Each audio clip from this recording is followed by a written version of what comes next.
제가 고등학교 다니던 시절에 아침마다 잠자리에서 일어나는 것이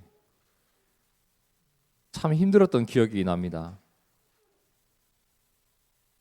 매일 겪는 일이잖아요. 아침마다 이불을 박차고 나오는 것. 그러니까 매일 아침이 힘들었던 거죠. 하루하루 소화해야 할 공부의 양이 굉장히 많았던 시절이잖아요.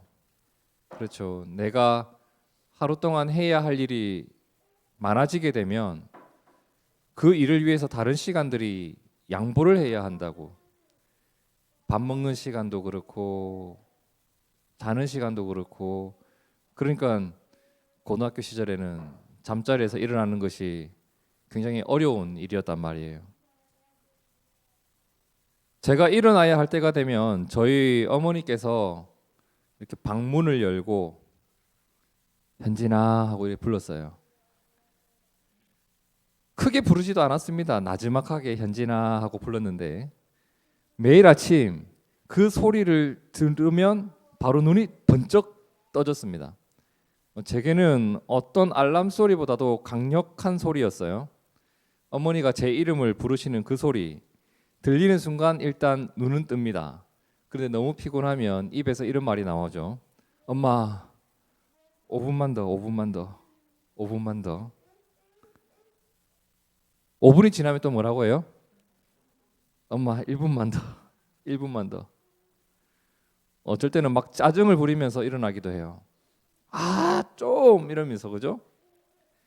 이렇게 일어나서 일단 잠에서 깨야 하니까 가끔은 그랬던 것 같아요. 추운 겨울에도 일부러 보일러 꺼놓고 찬물로 머리를 막 뿌려가지고 그렇게 잠을 깨고 학교를 갔던 기억이 납니다.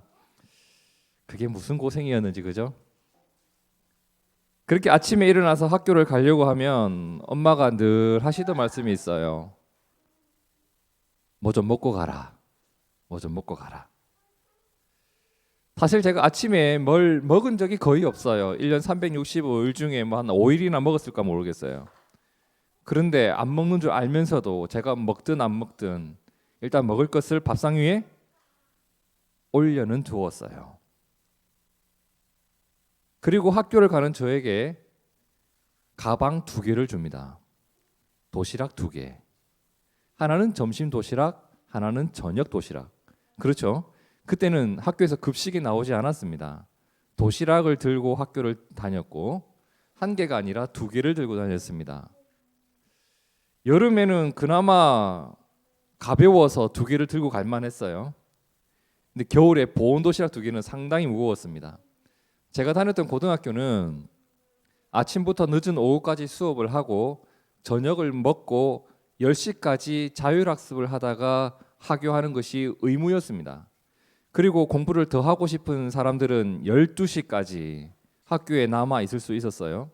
저는 보통 학교에 11시 30분까지 있었던 기억이 납니다. 그리고 독서실을 갔죠. 그리고 무거운 책가방과 도시락 2개를 들고 학교를 다녔는데 고3 시절에는 또 저희 아버지가 매일 아침 따뜻하게 차 시동 걸어 놓고 저를 태워다 주셨어요.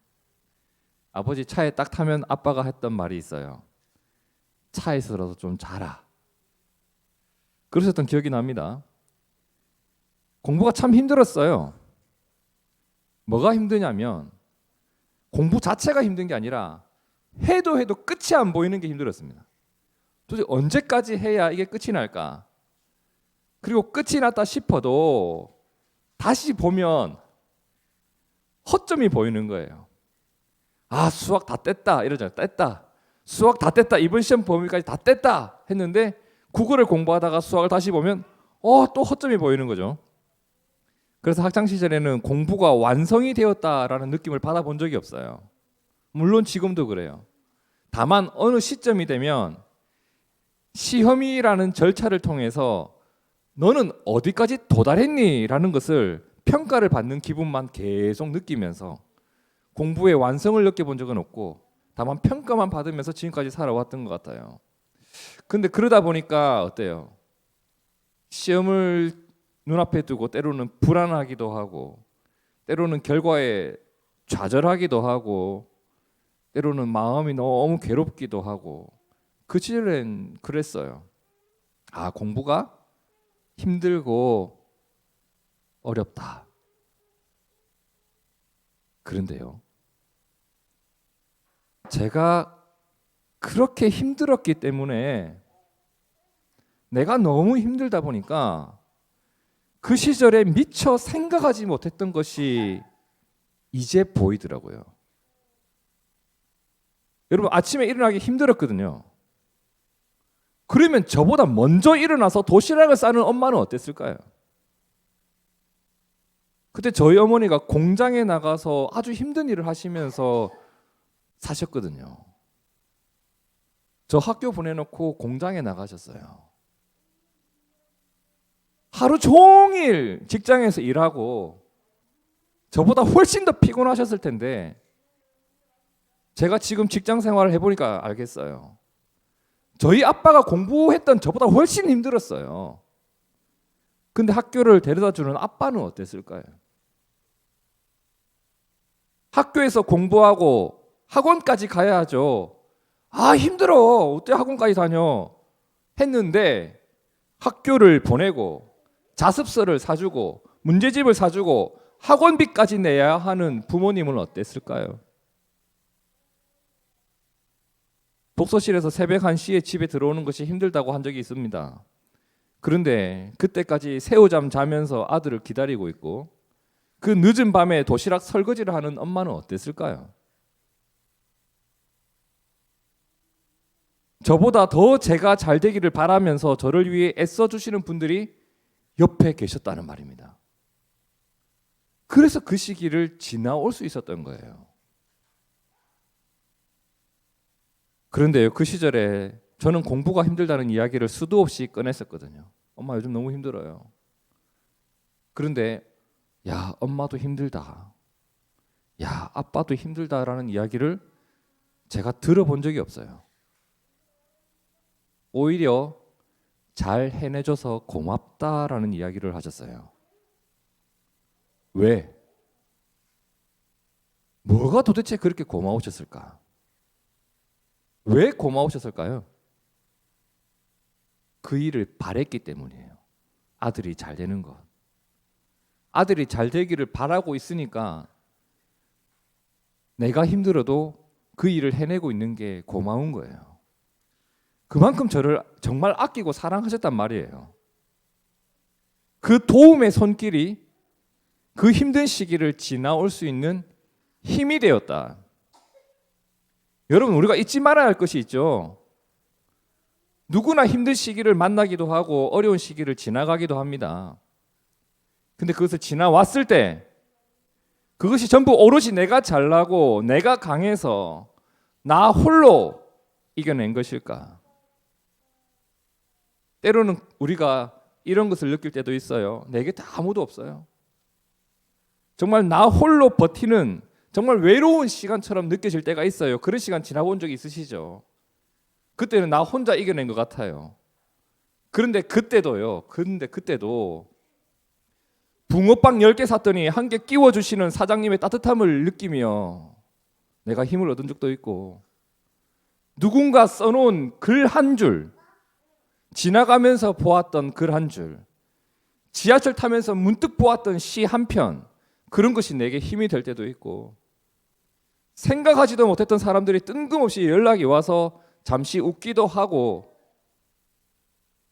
여러분, 정말 나 홀로 이겨냈고 나의 힘만으로 여기까지 살아온 것일까? 돌아보면 곳곳에 은혜의 흔적들이 참 많이 남아 있는 것 같습니다. 오늘 말씀은 우리의 각자의 삶 가운데, 그리고 우리 교회 공동체 가운데 있는 또 하나의 사랑, 변치 않는 도움의 손길을 기억하게 하는 말씀이에요. 자, 13절 말씀 함께 읽어봅니다. 시작. 너희 안에서 행하시는 이는 하나님이시니 자기의 기쁘신 뜻을 위하여 너희에게 소원을 두고 행하게 하시나니. 자, 말이 좀 어려운데 쉬운 성경은 이렇게 번역했어요. 잘 들어보세요.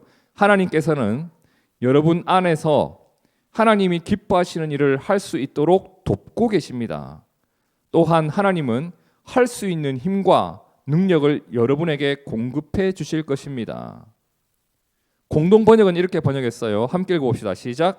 여러분 안에 계셔서 여러분에게 당신의 뜻에 맞는 일을 하고자 하는 마음을 일으켜 주시고 그 일을 할 힘을 주시는 분은 하나님이십니다.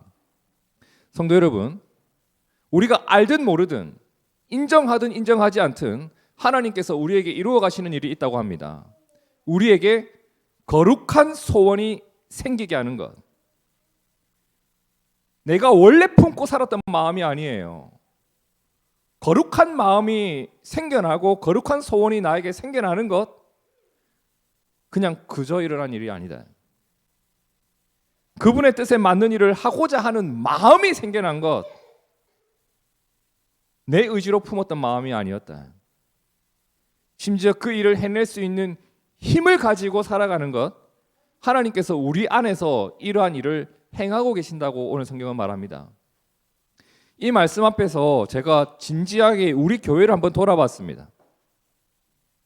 둥지교회, 너희들은 어떻게 생긴 거니? 한번 생각해 봤어요. 우리는 어떻게 시작했지?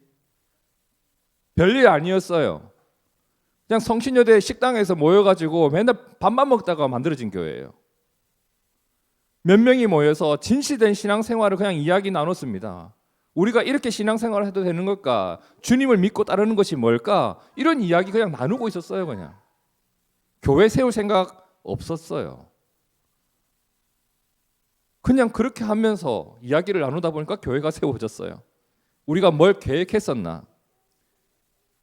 뭘 모아놓고 교회를 세웠는가? 아무것도 없었단 말이에요. 그냥 함께 한 가지를 고민했습니다. 교회다운 교회가 뭘까? 주님이 기뻐하시는 교회는 어떤 교회일까? 그냥 그런 이야기를 나누었어요. 그런데 그 이야기를 나누다 보니까 그냥 가슴이 벅찼습니다. 한번 시작해보자. 교회를 한번 시작해보자.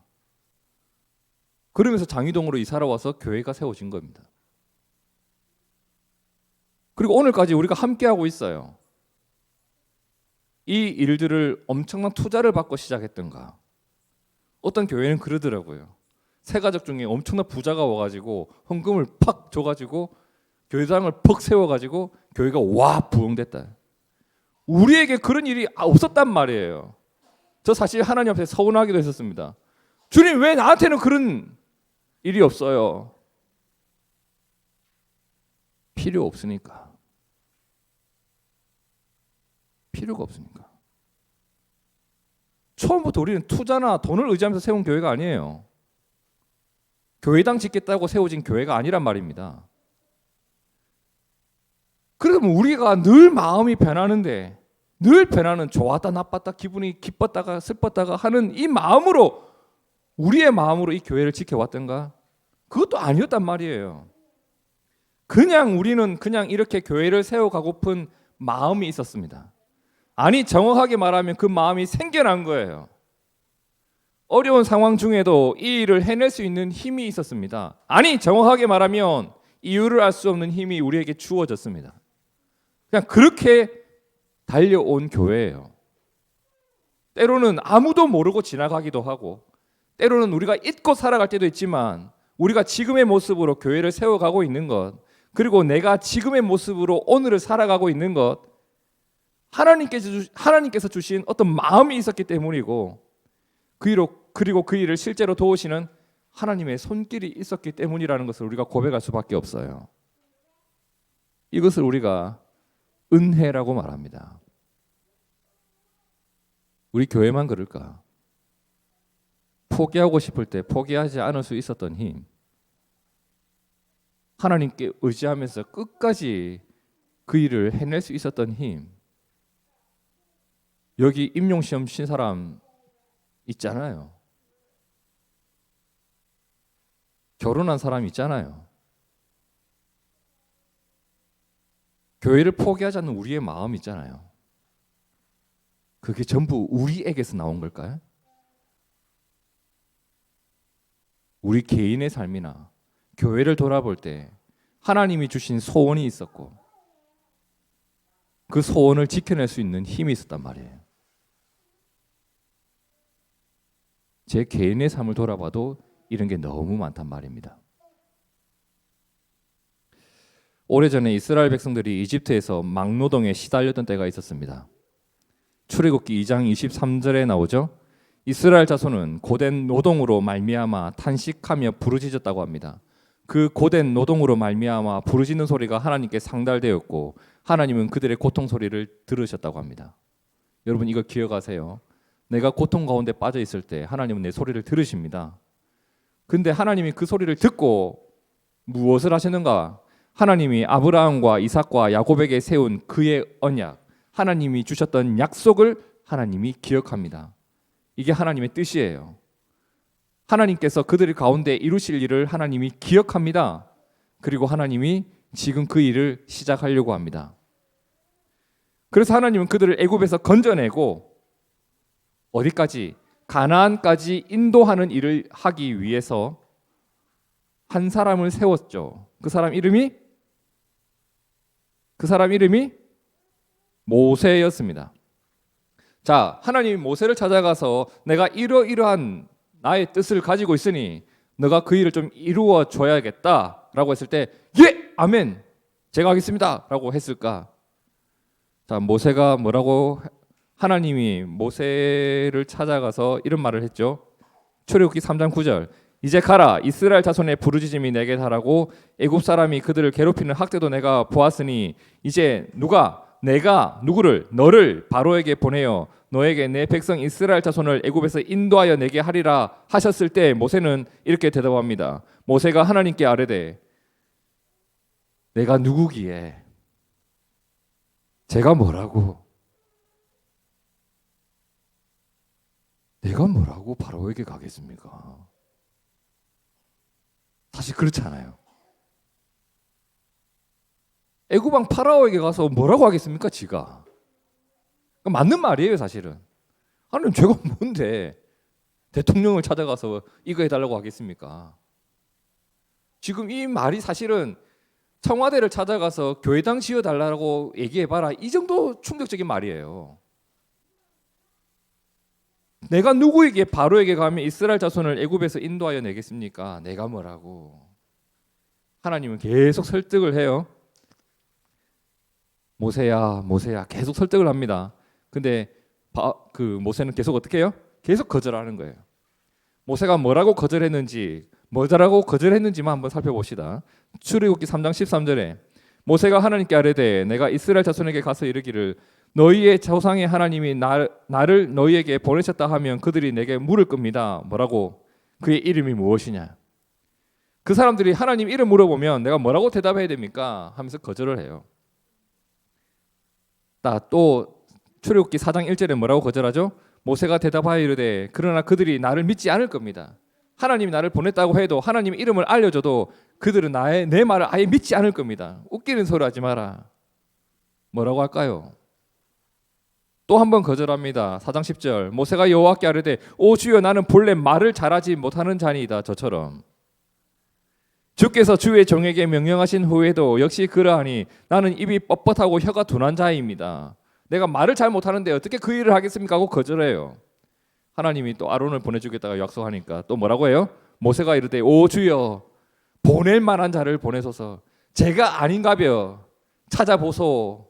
저기 있겠지요. 저는 아닙니다. 이 정도면 거의 바람 유발자죠. 너무 답답해. 이제 진짜 무슨 고구마 100개 씹어먹은 같은 느낌 안 드세요? 막 오 답답해. 아무리 말해도 말귀가 안 통하는 사람이었습니다. 그런데 모세의 마음에 하나님의 뜻이 심어져요.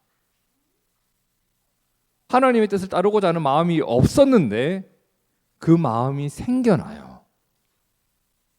그리고 그 일을 하게 돼요. 실제로 미디안 광야에서 도망치고 있었던 이 모세가 애굽으로 돌아가서 이스라엘 백성들을 찾아가서 그들에게 하나님의 말씀을 들려줍니다. 그 내용이 출애굽기 6장 5절에 나오죠. 애굽 사람이 종으로 삼은 이스라엘 자손의 신음 소리를 내가 듣고 나의 언약을 기억하노라. 그러므로 이스라엘 자손에게 말하기를 나는 여호와라. 내가 애굽 사람의 무거운 짐 밑에서 너희를 어떻게 한다? 빼낼 것이다. 그들의 노역에서 너희를 건져낼 것이다. 편팔과 여러 큰 심판들로서 너희를 속량해낼 것이다. 자유를 줄 것이다 이 말이죠. 그리고 너희는 내 백성이 될 것이고 나는 너희의 하나님이 될 것이다. 나는 애굽 사람의 무거운 짐 밑에서 너희를 빼낸 너희의 하나님 여호와인 줄 너희가 알지라. 내가 아브라함과 이삭과 야곱에게 주기로 맹세한 땅으로 너희를 인도하고 그 땅을 너희에게 주어 기업을 삼게 하리라. 나는 여호와라 하셨다라고 모세가 전달하니까 이스라엘 백성들이 그래요? 좋은 일이네요 라고 했을까? 9절 함께 읽어봅니다. 시작. 모세가 이와 같이 이스라엘 자손에게 전하나 그들의 마음의 상함과 가혹한 노역으로 말미암아 모세의 말을 듣지 아니하였더라. 안 들어요. 잘 보세요. 그들이 먼저 하나님의 도움을 기대하지 않았어요. 그들이 먼저 하나님의 말씀을 마음에 담아두지 않았어요. 누가 먼저? 하나님이 먼저 그들을 위한 뜻을 정하셨고 하나님이 먼저 그분의 뜻을 그들의 마음에 심어주셨던 겁니다. 그 일 이후에 결과적으로 어떤 일이 일어나게 되었나요? 실제로 그들이 듣지 아니하였던 하나님이 주셨던 하나님의 뜻대로 모든 것이 이루어집니다. 출애굽기 12장 50절을 함께 읽어봅니다. 시작. 온 이스라엘 자손이 이와 같이 행하되 여호와께서 모세와 아론에게 명령하신 대로 행하였으며 바로 그날에 여호와께서 이스라엘 자손을 그 무리대로 애굽 땅에서 인도하여 내셨단 말이에요. 그들은 아무도 기대하지 않았습니다. 먼저 구하지도 않았어요. 근데 하나님께서 이루신, 하나님께서 약속하신 대로 모든 것들이 하나하나 이루어졌습니다. 그리고 세월이 흘러서 여호수아 11장 23절 이와 같이 여호수아가 여호와께서 모세에게 말씀하신 대로 그 온 땅을 가나안 땅을 점령하여 이스라엘 지파의 구분에 따라 기업으로 주매 그 땅에 전쟁이 그쳤더라. 결국은 아무도 듣지 않았던 그 일이 이루어졌습니다. 이 일들을 하나님이 들려주셨을 때 그들의 마음에 그들의 힘으로 받지 않았어요. 그들이 이 일에 보탠 게 없어요.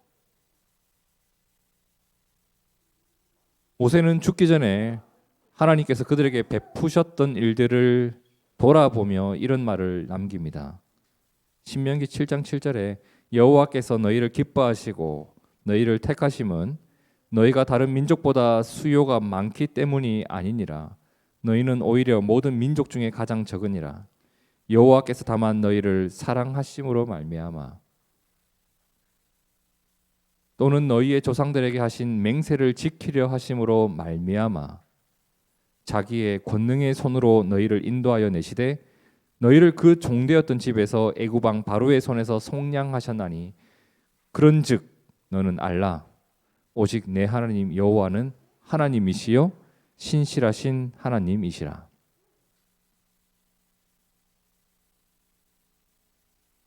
사실 맞아요. 애굽에서 나와가지고 가나안까지 가는 길이 광야였잖아요. 쉽지만은 않았을 겁니다. 애굽에서 나올 때도 이러한 일, 저러한 일 참 많이 일어났었죠. 쉬운 일은 아니었어요. 그런데 그들 가운데 아무도 상상할 수도 없었던 이 모든 일들이 그들의 마음의 소원이 되었던 것. 우리가 애굽에서 나갈 수 있나 봐. 내 땅을 가지고 살아갈 수 있게 되나 봐. 라는 마음을 가지게 되었던 것, 그리고 그 모든 어려운 일들을 헤쳐나갈 수 있었던 힘이 있었던 것,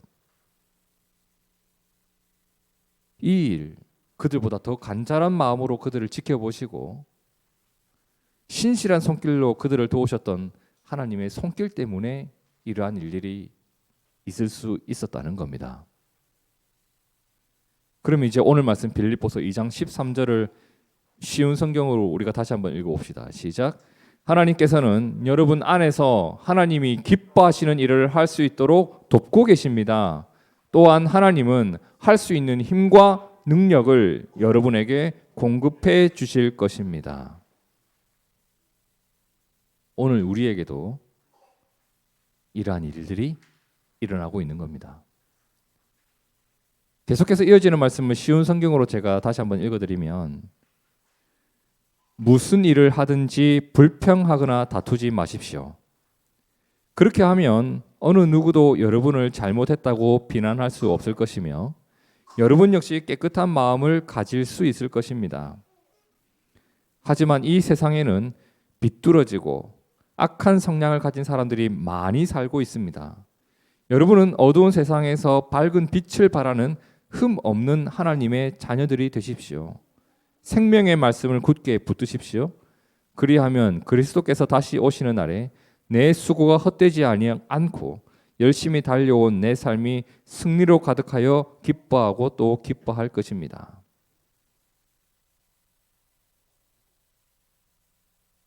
하나님이 나에게 주신 그 마음에 대하여, 하나님이 나에게 품게 하신 그 일에 대하여 불평하거나 다투지 말자고 합니다.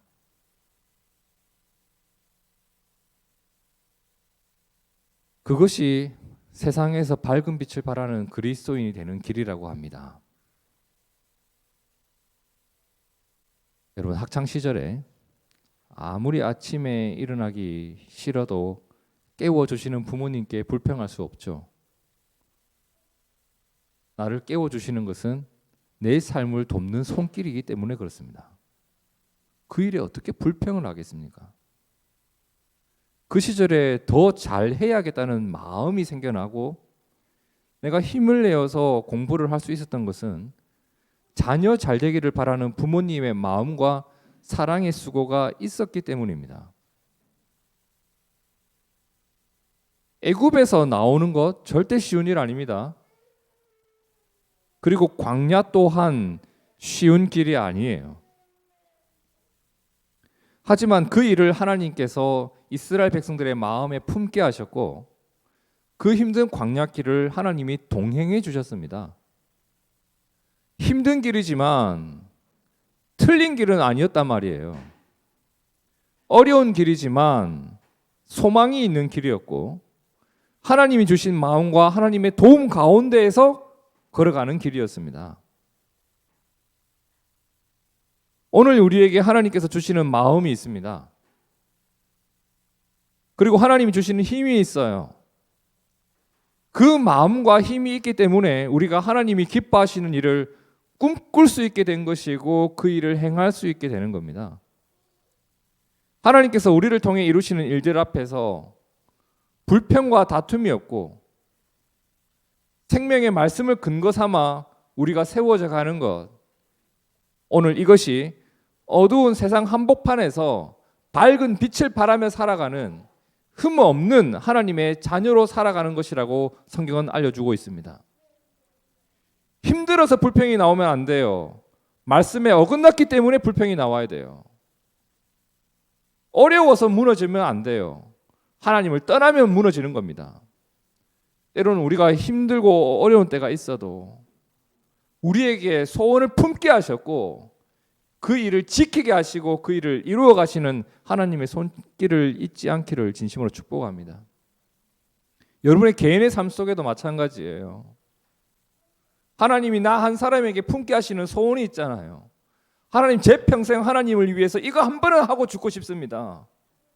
그 소원이 생겼으면 그 일을 행할 수 있는 힘도 주실 거라고요. 최근 유행하는 말이 있습니다. 중꺾마. 뭔 말이지 이랬습니다. 중요한 것은 꺾이지 않는 마음이라고 합니다. 결과가 어떠하든지 그 과정 가운데 마음이 꺾이지 않고 최선을 다하는 것, 그 자체가 중요하다라는 말을 사람들이 많이 합니다. 근데 중꺾마가 되냐 말입니다.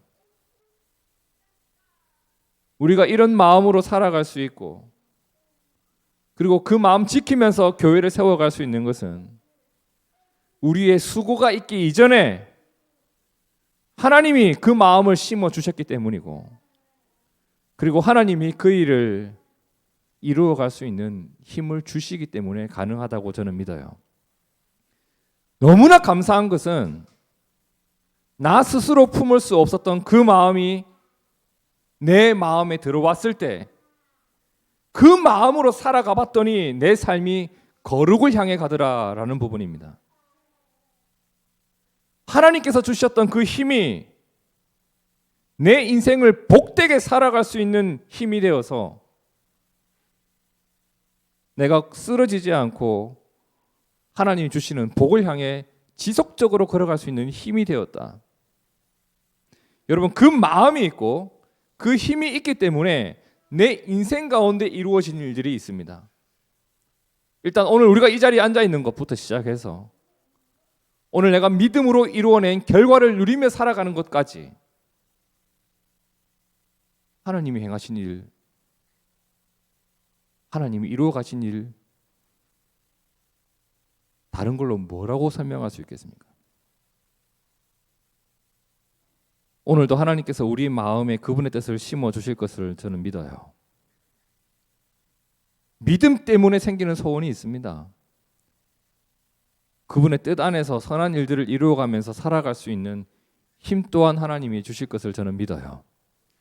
우리가 지금까지 그 힘으로 살아왔던 것처럼 또 그 힘으로 살아가게 하실 겁니다. 이 은혜 가운데에서 우리 모두가 어두운 세상과 똑같은 모습으로 살아가지 않고 그들의 방법으로 살아가지 않고 오직 우리의 목자 되신 하나님의 인도를 따라 그분과 동행하며 살아가는 빛이 되기를 진심으로 축복합니다. 함께 기도하겠습니다. 하나님, 하고자 하는 마음과 할 수 있는 힘이 하나님에게서 시작된 것임을 오늘 말씀을 통해 알게 되었습니다. 내 삶이 무엇을 통해 거룩하게 될 수 있을까? 내 삶이 무엇으로 인하여 힘을 얻게 될까? 세상은 이것저것 의지하며 인맥과 돈과 자신의 힘을 의지하며 살아가지만 오늘 우리는 하나님께서 이루시는 일이 있고 하나님께서 완성하시는 일이 있음을 믿고 하나님을 의지하라는 말씀 앞에 서 있습니다. 하나님을 의지하기에 세상과 똑같이 살아가지 않을 수 있는 힘이 우리에게 주어져 있음을 고백합니다. 하나님의 말씀을 의지하기 때문에 편법과 세상의 통법을 의지하지 않을 수 있는 힘이 있음을 고백합니다. 주님, 이 땅에서 거룩하게 살아갈 수 있는 힘과 주님과 동행하며 살아가는 평안과 만족이 우리 가운데 있게 하옵소서. 그 힘으로, 그 소원으로, 그 마음으로 교회를 세워가고 삶을 살아가는 우리가 되기를 간절히 원하오며 살아계신 예수님 이름으로 기도드립니다. 아멘. 아멘.